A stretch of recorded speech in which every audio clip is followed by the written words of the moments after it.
Hello students, आज हम लोग एक बहुत इम्पॉर्टेंट चैप्टर के ऊपर बात करने वाले हैं। ये चैप्टर है आपका मॉलिक्यूलर बेसिस ऑफ इनहेरिटेंस और इसका नीट में काफ़ी ज़्यादा वेटेज रहता है। इस वजह से इस चैप्टर को मैं स्टार्ट कर रहा हूँ और देखते हैं फिर इसमें क्या क्या इन्फॉर्मेशन निकल के आता है। तो आपसे मैं बस यही कहना चाहूँगा कि भाई ये जो भी चैप्टर आप स्टडी करते हैं तो स्टार्टिंग से एंड तक पूरा आप वीडियो को कम से कम देखा कीजिए, ठीक है। चलिए फिर चैप्टर स्टार्ट करते हैं।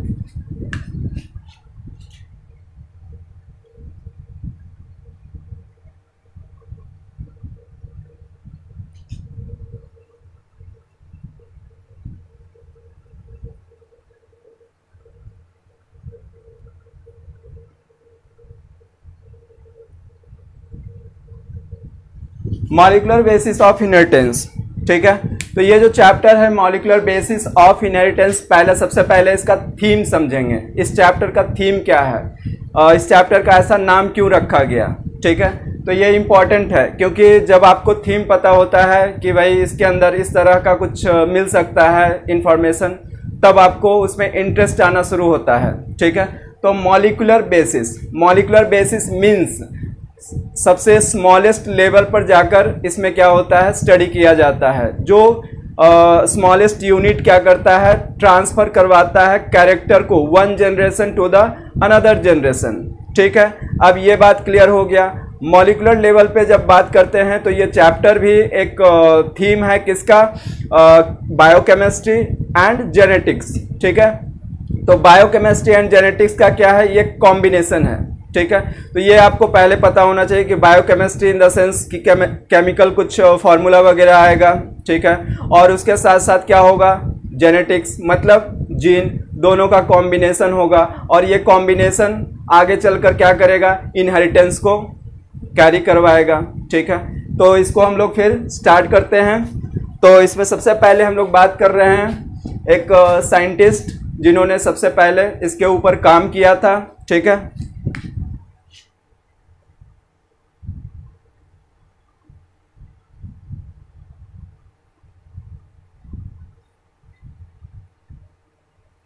फ्रेडरिक माइस्टर, ठीक है। फ्रेडरिक माइस्टर साहब ने सबसे पहले न्यूक्लिक एसिड के ऊपर काम किया, ठीक है। तो मॉलिक्यूलर बेसिस ऑफ इनहेरिटेंस में जैसे स्टार्ट करते हैं तो इसमें सबसे पहले आपको क्या पढ़ना होता है, न्यूक्लिक एसिड पढ़ना होता है, ठीक है। तो न्यूक्लिक एसिड क्या होता है उसको भी देखेंगे। पहले हम लोग फ्रेडरिक माइस्टर साहब के बारे में बात करें कि फ्रेडरिक माइस्टर साहब ने क्या किया कि एक सैंपल लिया और उस सैंपल क्या था, पस सेल, ठीक है। जो जख्म होता है, जो वुंड होता है, उसके अंदर पस सेल का सिक्रीशन होता है, ठीक है। और वो पस सेल से इन्होंने क्या किया, कुछ थ्रेड लाइक स्ट्रक्चर निकाला, ठीक है। और उस थ्रेड लाइक स्ट्रक्चर को इन्होंने एट दैट टाइम क्या नाम दे दिया, न्यूक्लिन नाम दे दिया, ठीक है। तो ये न्यूक्लिन होता क्या है उसके आगे उसके बारे में बात करेंगे। उसके बाद यहाँ पे सबसे पहले एक इम्पॉर्टेंट इंफॉर्मेशन जो मैंने बोला उसको यहाँ पर मैं नोट कर देता हूँ ताकि आपको कोई प्रॉब्लम ना हो, ठीक है।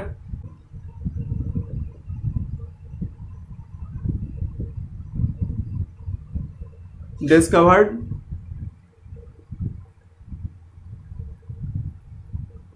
Nucleic acid in nucleus of pus cell,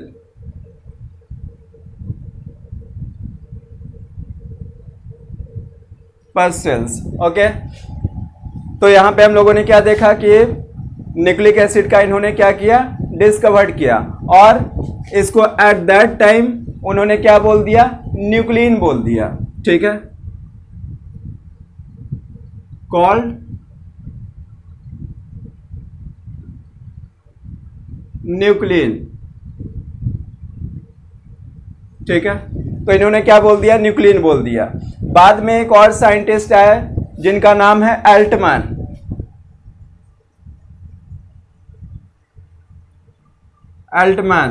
ठीक है। इन्होंने टर्म दिया क्या, nucleic acid, term nucleic acid, ठीक है।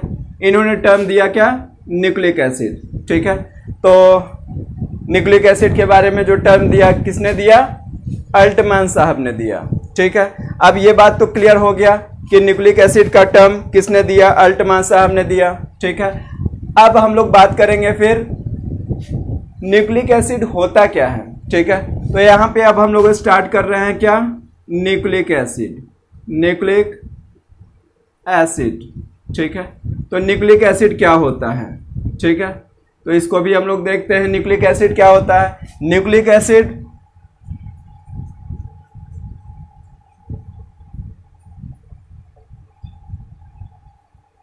Are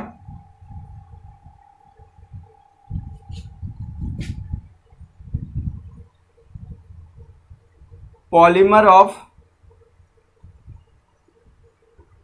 nucleotides. ठीक है, nucleic acids are polymer of nucleotides. ठीक है, तो ये बात क्लियर हो गया, पॉलीमर ऑफ न्यूक्लियोटाइड्स। अब पॉलीमर ऑफ न्यूक्लियोटाइड्स क्या होगा। ठीक है, तो इसको भी समझेंगे। पॉलीमर ऑफ न्यूक्लियोटाइड्स मींस जहां पे बहुत सारा क्या होगा, न्यूक्लियोटाइड्स आपस में ज्वाइंट होगा। ठीक है, बहुत सारा न्यूक्लियोटाइड्स क्या होगा, ज्वाइंट होगा। ठीक है, मोनोमर मोनोमर मोनोमर, बहुत सारा मोनोमर क्या हुआ, एक साथ क्या बना दिया, पॉलीमर बना दिया। ठीक है, तो पॉलीमर जब बनाएगा तो किसका बना रहा है, न्यूक्लियोटाइड्स का बना रहा है। ठीक है, तो न्यूक्लियोटाइड्स का जब बना रहा है तो उसको हम लोग क्या बोल देंगे, न्यूक्लिक एसिड बोल देंगे। ठीक है, अब ये बात क्लियर हो गया। लेकिन यहां पर क्वेश्चन ये आता है कि अब भाई ये न्यूक्लियोटाइड्स क्या होता है, व्हाट इज न्यूक्लियोटाइड्स। तो आपको समझना चाहिए, हर एक पॉइंट ऑफ व्यू से इस चैप्टर को एकदम से क्रैक करके रख देंगे ताकि आपका एक सिंगल क्वेश्चन भी कहीं इधर से उधर ना हो। ठीक है, तो न्यूक्लियोटाइड्स क्या होता है, तो न्यूक्लियोटाइड्स क्या होता है, सो इसको देख लेंगे। यहाँ पर सबसे पहले हम लोग क्या लेते हैं, न्यूक्लियोटाइड्स में नाइट्रोजन बेस। ठीक है, क्या लेते हैं, नाइट्रोजन बेस। और क्या ले रहे हैं फिर, पेंटोज शुगर, पेंटोज शुगर। और क्या ले रहे हैं, फॉस्फेट। ठीक है, तो नाइट्रोजन बेस हो गया, पेंटोज शुगर हो गया एंड फॉस्फेट हो गया। ठीक है, तो ये बात क्लियर हो गया कि nitrogen base, pentose sugar and phosphate का जो कॉम्बिनेशन होगा उसको हम लोग क्या बोल देंगे, न्यूक्लियोटाइड्स बोल देंगे। ठीक है, न्यूक्लियोटाइड्स बोल देंगे। अब ये क्लियर हो गया भाई कि ये न्यूक्लियोटाइड्स होता क्या है। ठीक है, अब एक एक करके सबको हम लोग देखेंगे कि नाइट्रोजन बेस क्या होता है, पेंटोज शुगर क्या होता है, फॉस्फेट क्या होता है। ठीक है, सबको अलग अलग देखना पड़ेगा। ठीक है, तो देखते हैं फिर।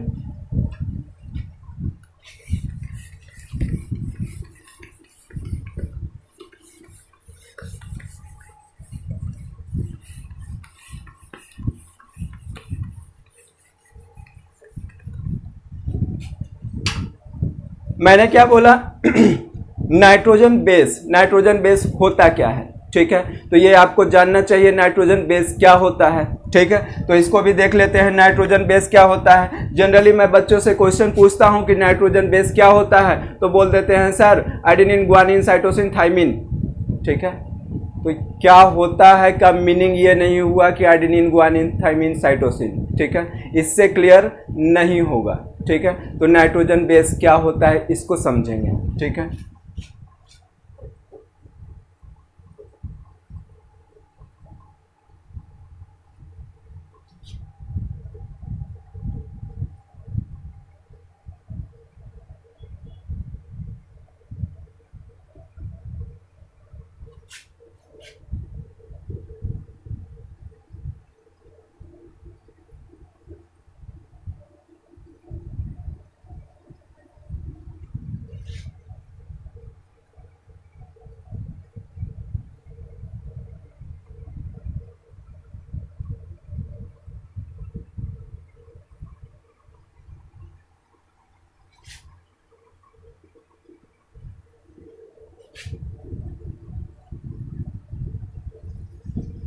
ठीक है, बेस इज कॉल्ड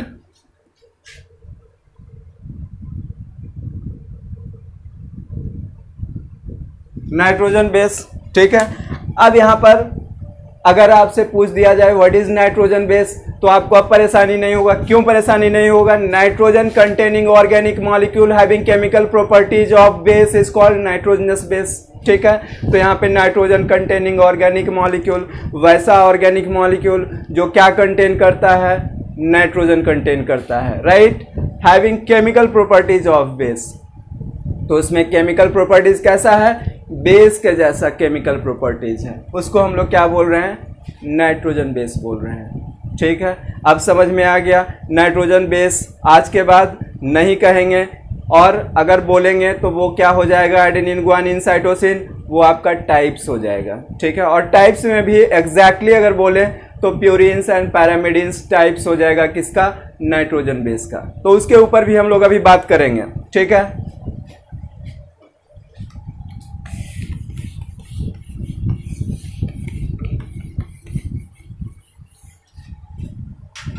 अब इसके बाद यहाँ पे हम लोग बात कर रहे हैं कि नाइट्रोजन बेस, तो ये क्या हुआ जो समझ में आ गया। लेकिन अब यहाँ पर नाइट्रोजन बेस कितने तरह के होते हैं? तो बेसिकली 2 टाइप्स के होते हैं। ठीक है, नाइट्रोजन बेस बेसिकली 2 टाइप्स के होते हैं। कौन कौन सा? तो एक हो जाएगा आपका प्यूरिन्स, ठीक है, और दूसरा हो जाएगा पायरिमिडिन्स। ठीक है, प्यूरिन एंड पैरामिडिन।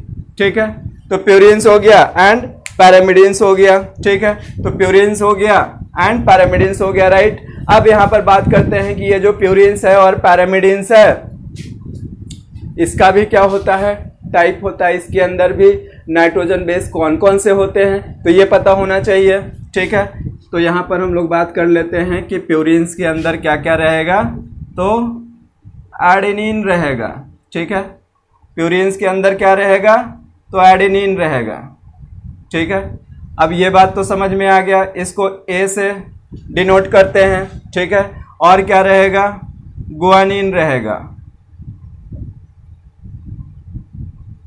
इसको जी से इंडिकेट करते हैं। ठीक है, पैरामिडिन्स में कौन कौन सा रहेगा भाई? तो थाइमिन रहेगा, थाइमिन रहेगा, इसको टी से बताते हैं। ठीक है, यूरासिल रहेगा। ठीक है, यू, साइटोसिन रहेगा, इसको सी से लिखते हैं। ठीक है, तो ये बात हो गया कि प्यूरिन्स के अंदर कौन कौन सा है? एडेनिन है, गुआनिन है।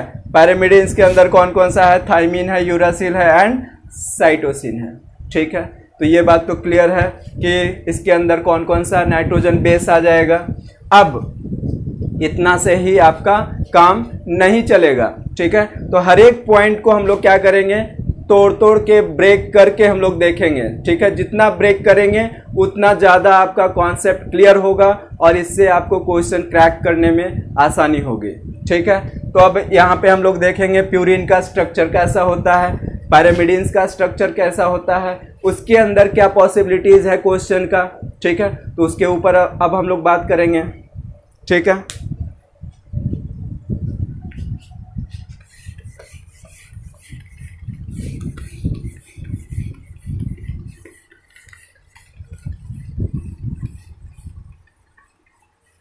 तो अभी हम लोग बात क्या कर रहे थे? प्यूरिन्स एंड पैरामिडिन्स के बारे में। ठीक है, तो प्यूरिन्स एंड पैरामिडिन्स के भी टाइप्स होंगे। कौन कौन सा टाइप्स होगा? तो यहाँ पे हम लोग बात कर रहे हैं पैरामिडिन्स के 3 टाइप्स हैं। कौन कौन सा? Cytosine, uracil, thymine. ठीक है, इसके बाद यहाँ पे प्यूरिन्स के बारे में अगर बात करते हैं तो एडेनिन एंड गुआनिन। ठीक है, अब यहाँ पर आप बोलेंगे कि सर इस डायग्राम का ज़रूरत क्या था? ठीक है, तो ये डायग्राम आपको याद रखना पड़ेगा। ठीक है, क्योंकि पिछले कई एग्ज़ाम में, कई कॉम्पिटिटिव एग्ज़ाम में यहाँ पर सेम इसी तरह का डायग्राम रख दिया है और उसका नाम पूछा गया है। ठीक है, कि भाई ये क्या है। ठीक है, तो इस स्ट्रक्चर को जब तक आप याद नहीं रखेंगे वहाँ पर आपको टिक करने में प्रॉब्लम आएगा। ठीक है, इस वजह से ये डायग्राम आपको एनी हाउ ध्यान में रखना है। ठीक है, तो cytosine, uracil, thymine, okay, adenine and guanine. ठीक है, तो ये हो गया आपका प्यूरिन्स एंड पैरामिडिन का स्ट्रक्चर। ठीक है, मैंने क्या बोला था याद कीजिए, नाइट्रोजन बेस क्या होता है। ठीक है, nitrogen containing organic molecule having chemical properties of base is called nitrogenous base. तो यहाँ पर वही बात तो कर रहे हैं, यहाँ पर वही बात कर रहे हैं कि nitrogen containing organic molecule having chemical properties of base is called nitrogenous base. ठीक है, तो ये बात क्लियर हो गया। पैरामिडिन्स प्यूरिन्स दोनों क्या है आपका नाइट्रोजनस बेस है। ओके, अब इसके बाद नेक्स्ट हम लोग बात करेंगे फिर शुगर के बारे में। ठीक है,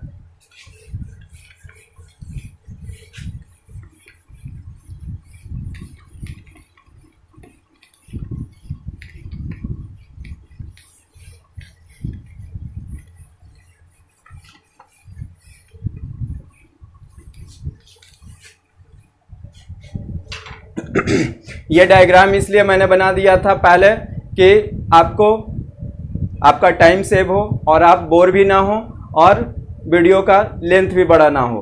ठीक है, इसलिए ये डायग्राम मैंने ड्रॉ कर लिया, उसके बाद यहाँ पर मैंने आपको दिखाया है। ठीक है, तो अब हम लोग बात कर रहे हैं शुगर के बारे में। पेंटोज शुगर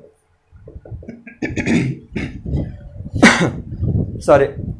तो अब यहाँ पर पेंटोज शुगर जब डिस्कस करते हैं तो पेंटोज शुगर में एक्चुअल जो शुगर का नाम है वो कौन सा आता है, तो राइबोज शुगर, राइबोज शुगर।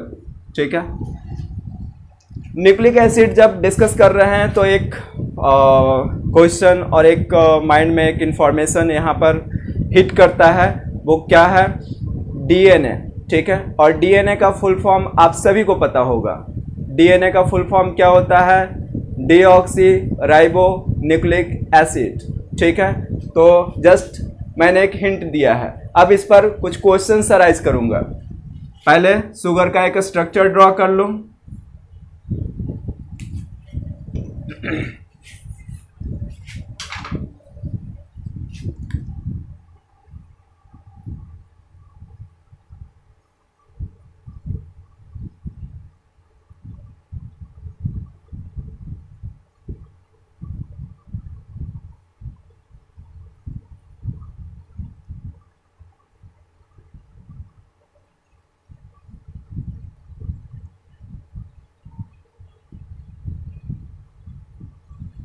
ठीक है, तो ये आपका शुगर मॉलिक्यूल है।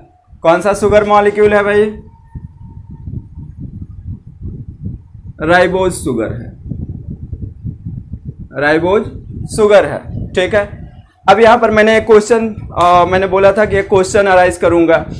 एक क्वेश्चन आता है कि जो डीएनए का फुल फॉर्म रखा गया उसका वैसा ही नाम क्यों रखा गया, डीऑक्सी राइबो न्यूक्लिक एसिड। ठीक है, तो इसके पीछे बहुत एक लॉजिकल रीजन है। क्या लॉजिकल रीजन है, तो इस रीजन को हम लोग यहाँ पे समझेंगे। ठीक है, होता क्या है, ये राइबोज शुगर है। ठीक है, अब इसी का एक और डायग्राम यहाँ पे ड्रॉ करते हैं। ठीक है,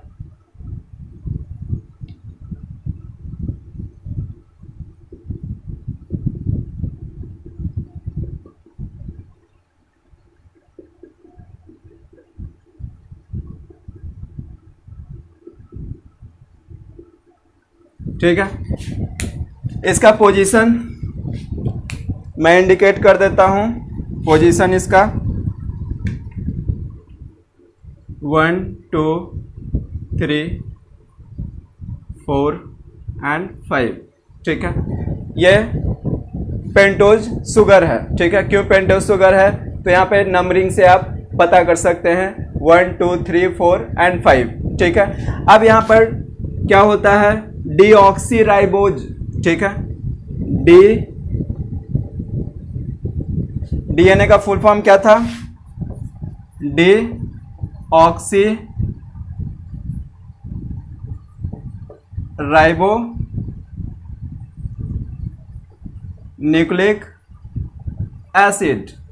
ठीक है, डीऑक्सी राइबो न्यूक्लिक एसिड। ठीक है, तो यहां पे समझेंगे कि डीऑक्सी राइबो न्यूक्लिक एसिड का मीनिंग क्या है। ठीक है, तो 2 नंबर पोजीशन से 2 नंबर पोजीशन से क्या कर रहे हैं, एक ऑक्सीजन को क्या कर रहे हैं, यहाँ से हटा दे रहे हैं। ठीक है, अब ये क्या हो जाएगा, इस तरह का ऐसा रहेगा। ठीक है, तो डी मतलब डी डी मीन्स लॉस।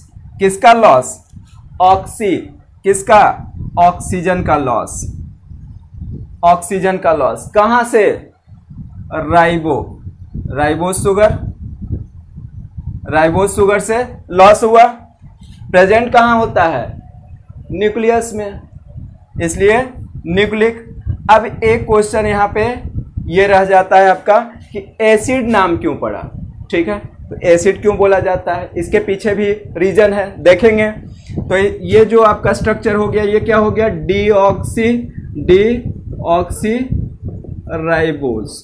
ठीक है, तो डीएनए में ये रहेगा आपका, और आरएनए में क्या रहेगा, ये रहेगा राइबोज शुगर। कहाँ पे रहेगा, ये आरएनए में। ठीक है, तो ये क्लियर हो गया, राइबोज शुगर रहेगा आरएनए में, और डीएनए में क्या रहेगा, डीऑक्सी राइबोज रहेगा। ठीक है, ये क्लियर हो गया भाई। अब इसके बाद हम लोग इस क्वेश्चन के ऊपर आते हैं कि एसिड क्यों बोला गया। ठीक है, तो ये हो गया आपका क्या, राइबोज शुगर के बारे में, ये स्ट्रक्चर है। और यहाँ पे क्या होता है, डीएनए के अंदर 2 नंबर पोजीशन से क्या होता है, ऑक्सीजन का लॉस हो जाता है। ठीक है,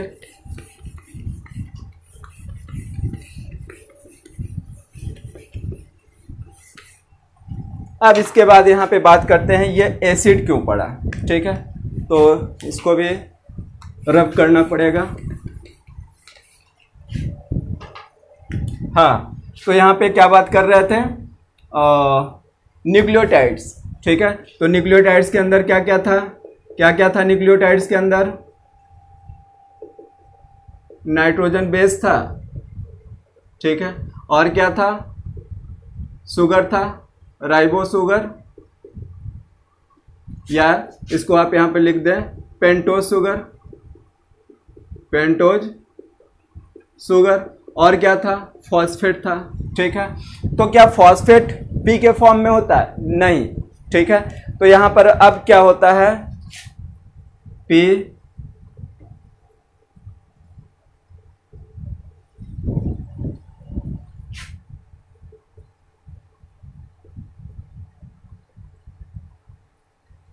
ठीक है, H3PO4।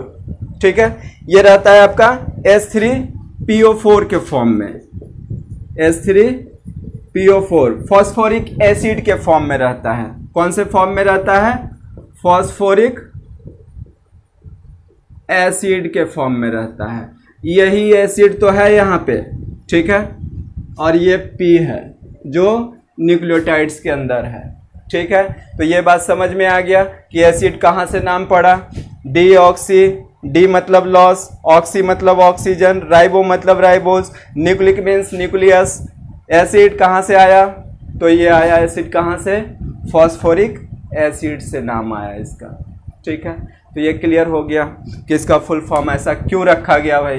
ठीक है, तो इस लेक्चर में इतना ही, उसके बाद फिर नेक्स्ट लेक्चर में हम लोग बात करेंगे इसी टॉपिक के अंदर। ठीक है, तब तक के लिए ओके, थैंक यू, बाय।